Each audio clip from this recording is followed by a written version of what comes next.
The sound of knocking at midnight changed everything for Michael Collins.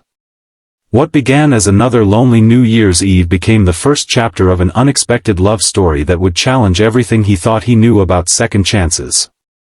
Stay with me until the end to discover how one desperate decision by a powerful CEO transformed two broken lives into something beautiful, and don't forget to like this video and subscribe to see more stories about finding hope when you least expect it. Michael Collins stood at his kitchen window, watching the first snowflakes of the evening drift lazily past the streetlights. In the reflection of the glass, he could see his living room behind him, a modest Christmas tree still twinkling in the corner, his 8-year-old daughter's toys neatly packed away for the night, and 2 champagne flutes on the coffee table. One for him, and one for a guest who would never arrive. He checked his watch, 9:47 p.m. on December 31st. Just over 2 hours until the new year. Another thrilling New Year's Eve, he murmured to himself, turning away from the window. At 36, Michael had settled into the routines of single fatherhood with a resignation that sometimes felt like acceptance. His daughter, Emma, was spending the holiday with her mother and stepfather in their new home 3 states away, the first New Year's Eve Michael had spent without her since the divorce 4 years ago. He'd told himself he was fine with it. Emma deserved to experience her mother's traditions too, and Michael had made a show of planning a small gathering with friends to prove to his daughter, and himself, that he wouldn't be lonely. But one by one, his friends had cancelled. A flu going around. A babysitter who bailed. A last-minute invitation to a bigger, better party.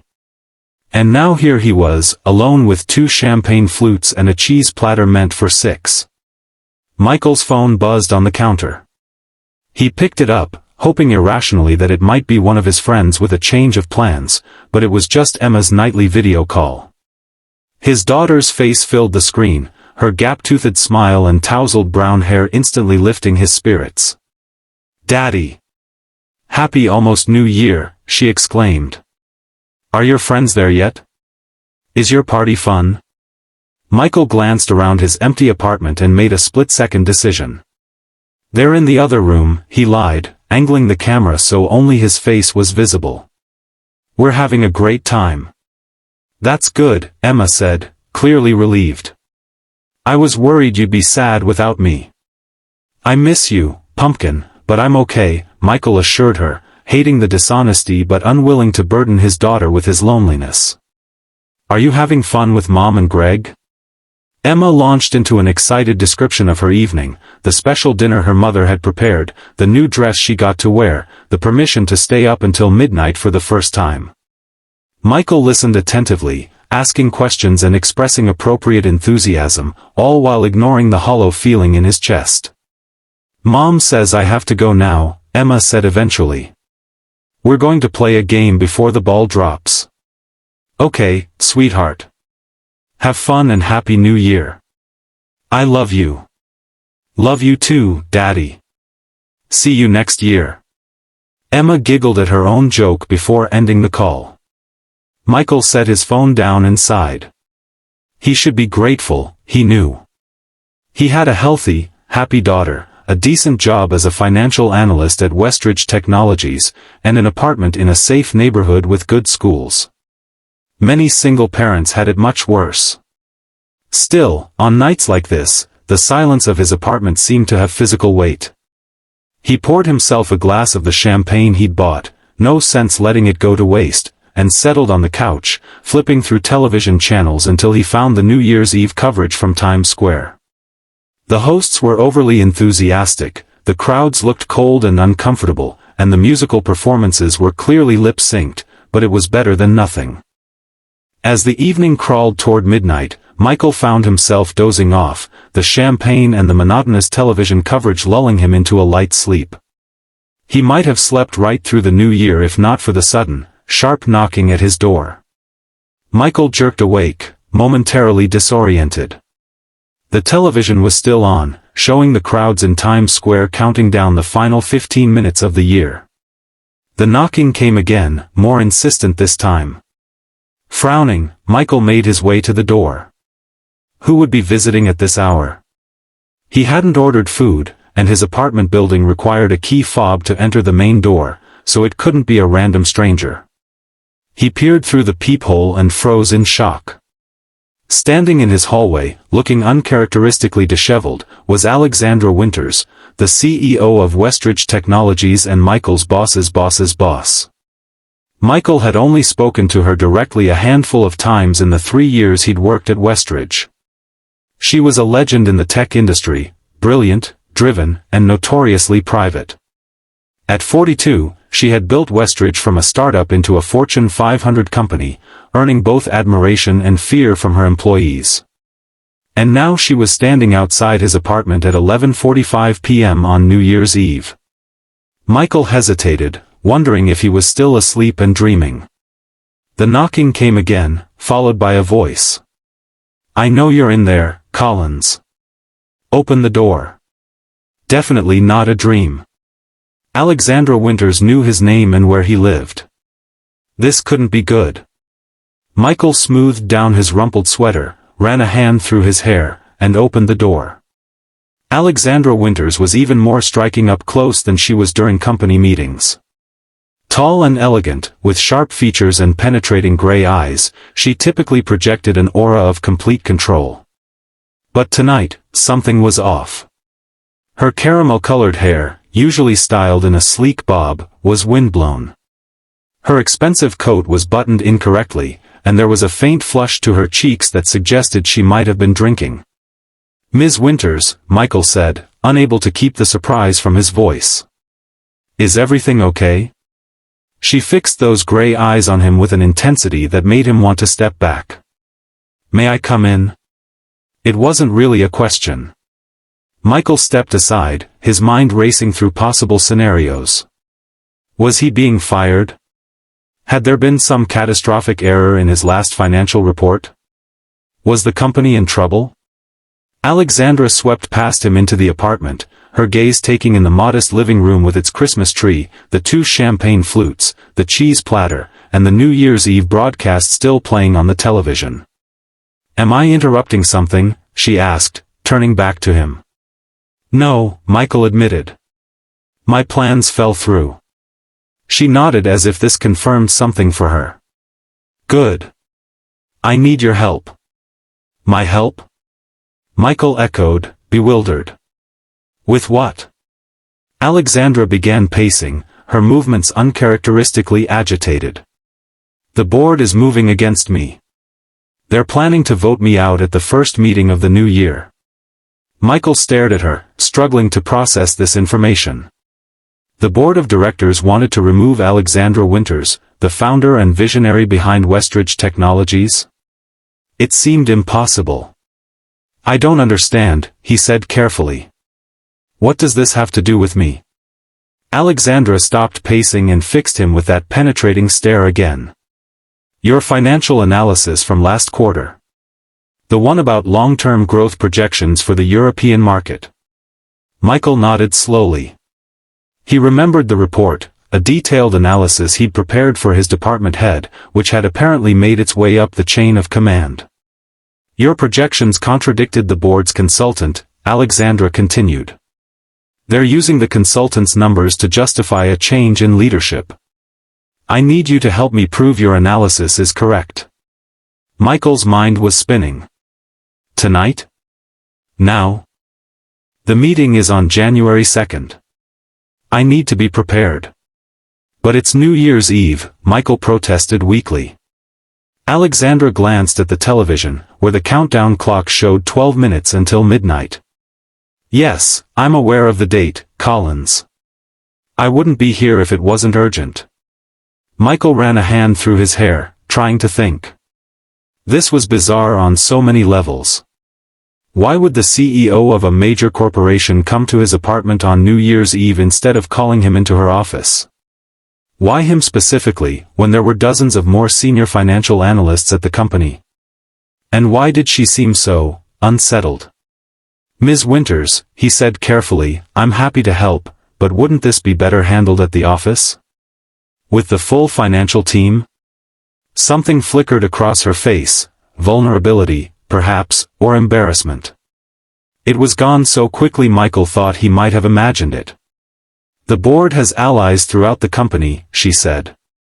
"I need someone discreet, someone without political aspirations. Your report was thorough, unbiased, and correct. I need that same analysis applied to the broader financial picture." It was both flattering and slightly insulting. She trusted his work but assumed he had no ambitions beyond his current position. The worst part was that she wasn't entirely wrong. "I see," Michael said. "Well, I can certainly look at the numbers again, but I'm not sure what I can do tonight, without access to the company systems." Alexandra reached into her coat pocket and pulled out a sleek laptop. "I have everything we need on here. All the data, all the reports." Michael glanced at the television again. 10 minutes to midnight. So much for his quiet, lonely New Year's Eve. Now he'd be spending it working with the most intimidating person he'd ever met. "Can I get you something to drink?" he offered, falling back on basic hospitality. "I have champagne, or coffee if you prefer." Champagne, Alexandra decided, shrugging off her coat to reveal a simple but obviously expensive black dress. "We might as well acknowledge the holiday." Michael went to the kitchen for another glass, trying to gather his thoughts. When he returned, Alexandra had settled on his couch and opened her laptop. She had kicked off her heels and was sitting cross-legged, looking strangely at home in his modest living room. He handed her a glass of champagne and sat at the other end of the couch, maintaining a respectful distance. "Thank you for agreeing to help," she said, surprising him with what sounded like genuine gratitude. "I know this is unusual." "That's one word for it," Michael agreed, then winced at his own candor. "I mean..." "No, you're right," Alexandra interrupted with a faint smile. "This is completely inappropriate and probably crosses several HR boundaries. But desperate times." She trailed off, taking a sip of her champagne. "Why me?" Michael asked, the question escaping before he could reconsider. "Really? There are senior analysts, the CFO, consultants you could hire. Why show up at my door?" Alexandra studied him for a moment, as if deciding how much to reveal. "Your personnel file," she finally said. "I read it this afternoon while trying to figure out who I could trust." Michael raised his eyebrows. "My personnel file told you to come to my apartment on New Year's Eve? It told me you were divorced 4 years ago but have never missed a day of work except for your daughter's events. It told me you've consistently received excellent performance reviews but have turned down 2 promotions that would have required more travel. It told me you're competent, dedicated, and prioritize your family over career advancement." She paused. "It also listed your address." Michael wasn't sure whether to be flattered or disturbed that the CEO had studied his file so thoroughly. "And that made me trustworthy?" "That made you someone with integrity," Alexandra corrected. "Someone who wouldn't immediately see this as an opportunity for personal gain or office politics." "Was I wrong?" "No," Michael admitted. "But it's still strange." Alexandra's gaze drifted to the television, where the countdown showed 5 minutes remaining in the year. "I founded Westridge 15 years ago," she said quietly. "It's more than a company to me. It's my life's work. I can't lose it because of corporate politics and manipulated numbers." There was raw emotion in her voice that Michael had never heard during company meetings or interviews. Alexandra Winters, the ice queen of tech, actually cared deeply about something. "Okay," he said, making a decision. "Show me what you've got. Let's figure this out." Relief washed over her face, another glimpse of the human beneath the CEO persona. "Thank you." They bent over her laptop together, Alexandra pulling up spreadsheets and reports while Michael examined the numbers. The television continued its countdown in the background, the hosts growing increasingly excited as midnight approached. "These projections are fundamentally flawed," Michael said after a few minutes of review. "They're assuming a market contraction that contradicts all current indicators." Alexandra nodded. That's what I thought too, but the board's consultant has them convinced. Who is this consultant? Michael asked, scrolling through more data. Martin Reeves. Former CFO of Techdyne. Michael looked up sharply. Reeves? He worked with Richard Harmon before, didn't he? Alexandra's eyes narrowed. Yes. How did you know that? I follow industry news, Michael said with a shrug. Harmon's on your board, right? And he's been pushing for more aggressive cost-cutting measures. He wants to take the company in a different direction, Alexandra confirmed. More focus on short-term profits, less on innovation and employee development. And he brought in his old colleague to provide convenient numbers to support his position, Michael concluded. Classic corporate maneuvering. Alexandra was looking at him with new interest. You understand the game better than I expected, Collins. Michael, he corrected. If we're going to spend New Year's Eve saving your company, you might as well use my first name. A smile tugged at the corner of her mouth. Alexandra, then. On the television, the crowd in Times Square began the final countdown. 10. 9. 8. Michael and Alexandra paused, looking up from the laptop to the screen. 7. 6. 5. I'm sorry you're spending your new year like this, Alexandra said quietly. 4. 3. 2. Better than spending it alone, Michael replied honestly. 1. Happy New Year. As cheers erupted from the television and fireworks exploded over Times Square, Michael and Alexandra sat in silence on his couch, two strangers brought together by circumstance, watching the celebration of a fresh start neither of them had planned. Alexandra raised her champagne glass. To unexpected collaborations. Michael clinked his glass against hers. And to saving your company.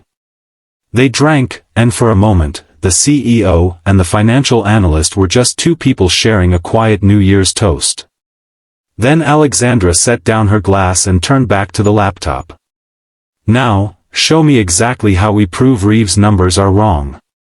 The next few hours passed in a blur of spreadsheets, financial models, and increasingly caffeinated beverages as they switched from champagne to coffee.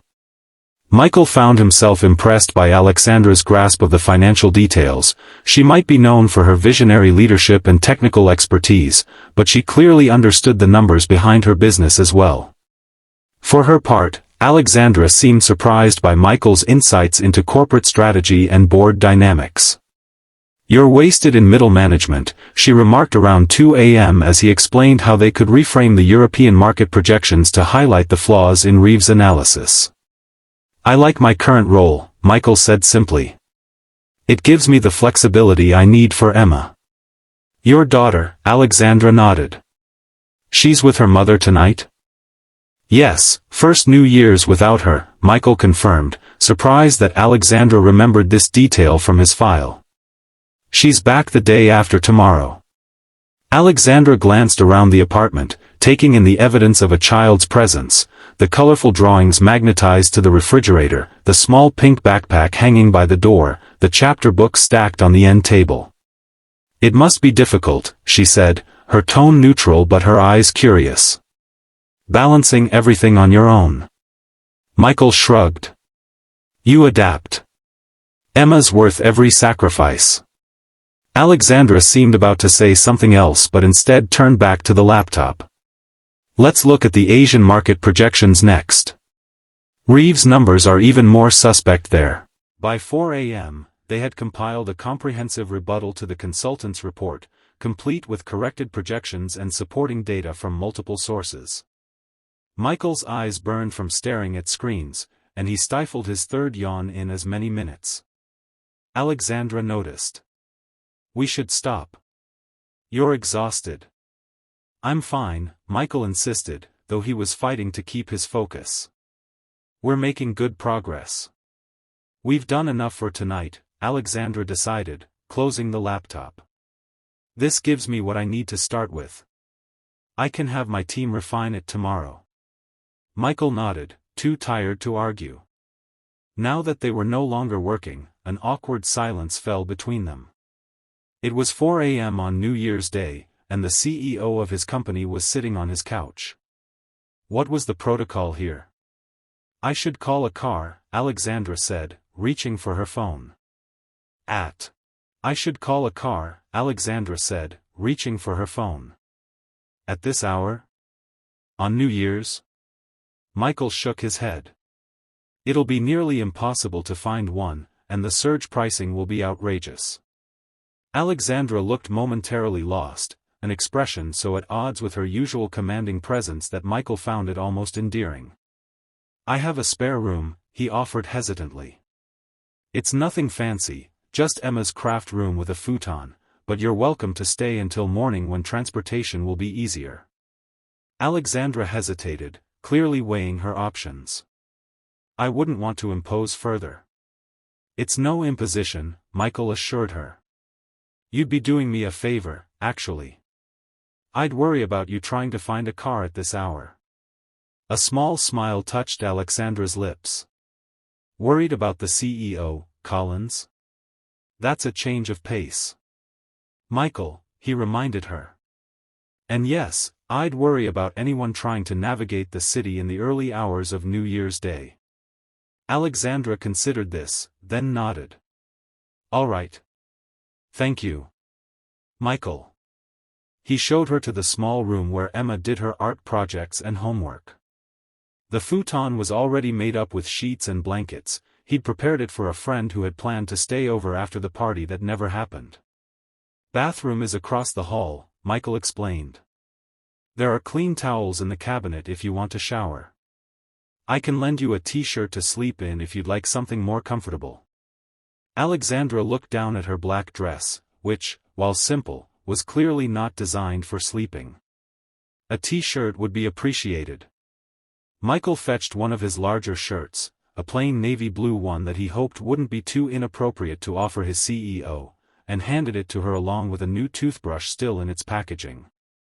Thank you, Alexandra said, taking the items. For all of this. I know it's not how you plan to spend your holiday. Honestly? It's been more interesting than watching the ball drop alone, Michael admitted. Alexandra's expression softened slightly. Still.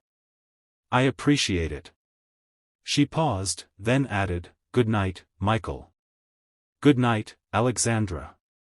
As he walked to his own bedroom, Michael tried to process the surreal turn his New Year's Eve had taken.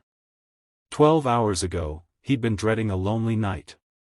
Now he was hosting the CEO of Westridge Technologies in his spare room after spending hours helping her fight a corporate takeover attempt.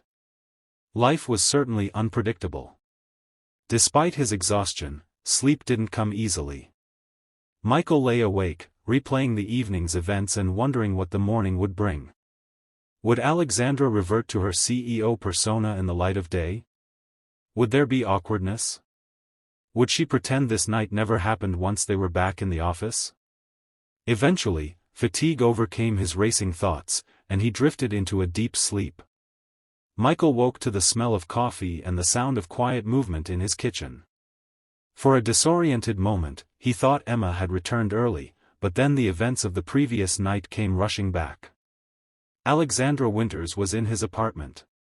He checked the time, 10:17 a.m. He'd slept later than intended. Quickly, he showered and dressed in jeans and a sweater, trying to look presentable without seeming like he was trying too hard. When he emerged from his bedroom, he found Alexandra sitting at his kitchen table, dressed in yesterday's clothes but looking remarkably put together. Her hair was damp from a shower, and she was sipping coffee while working on her laptop. She'd made a full pot of coffee and, to his surprise, there was a plate of toast and scrambled eggs waiting on the counter.